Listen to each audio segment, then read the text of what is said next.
I've coached thousands of players, different ages, different levels, different backgrounds, and the top 5%, they don't look how people expect. It's not always the flashiest player, it's not the most technical, but once you know what you're looking for, you can't unsee it. I've worked with players that go on to become coaches, play college soccer, pro soccer, and everything in between. So when I say this, understand that it's not just my opinion, it's patterns that I consistently see. Here's what the top 5% do differently. Let's dive in.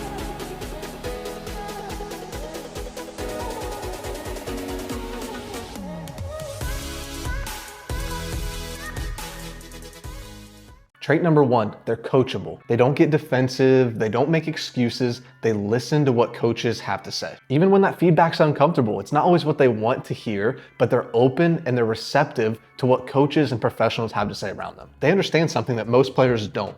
Being corrected isn't criticism, it's investment. And what I mean by that is they're not taking offense to what somebody has to say, they're taking it as a learning opportunity, something that they can do, invest in themselves, improve themselves so that they're better off for it in the future. Trait number two, their body language never disappears. Look at the body language of the top players that you can think of. And I'm not just talking about the talented ones, I'm talking about the ones that consistently prove their worth, that go on to achieve their goals. After mistakes, they don't shrink, they don't settle in, they don't sit back, they don't sulk, and they don't blame others. What they do instead is they mentally reset, and coaches immediately realize that. Because confidence isn't about being perfect and never messing up. Confidence is about responding to situations and things that you can't control and making up for mistakes. Trait number three, they train when nobody's watching. Make sure you hear this. The top 5% do not only show up in a structured team training, they don't only show up when other people are watching. They're the ones that go and they put in the additional work. They get the extra touches on the ball. They work with the coach more. They look up things that they can improve online. They seek feedback. They're always doing things that everybody else cannot see. And it can be as simple as just 5 minutes of focused ball work a day. It can be going out in the backyard or the basement,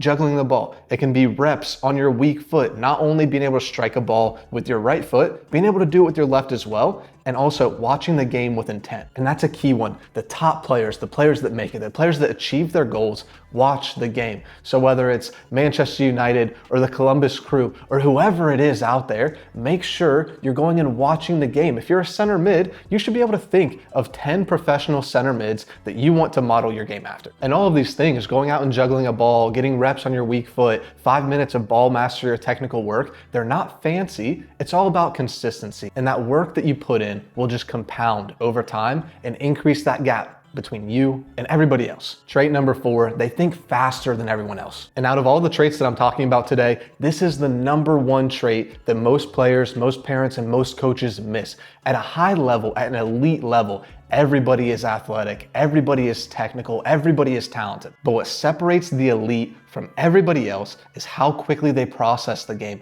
They scan, they anticipate, they decide early. They have decisions made before they ever even touch the ball. Because the higher the level you go in the game, the more it's about your brain and less about your body. And finally, trait number five, they're reliable under pressure. When the game gets tight, when the moment is high pressure, the top 5% don't disappear. And these are the type of players that every coach is looking at in the last 5 minutes of the game, looking to make a comeback, looking to hold on to a lead, looking to win a title.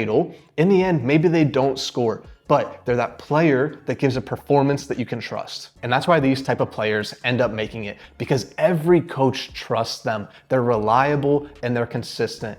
Different coaches, different teams, in different situations, in different environments, you notice these same players continue to get the respect and appreciation and trust of coaches that are around them. Now, if you want to move closer to that top 5%, here's the exact framework that you need. All you have to do is ask yourself these 5 questions. Am I coachable?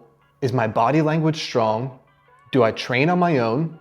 Do I think faster than everybody else on the field?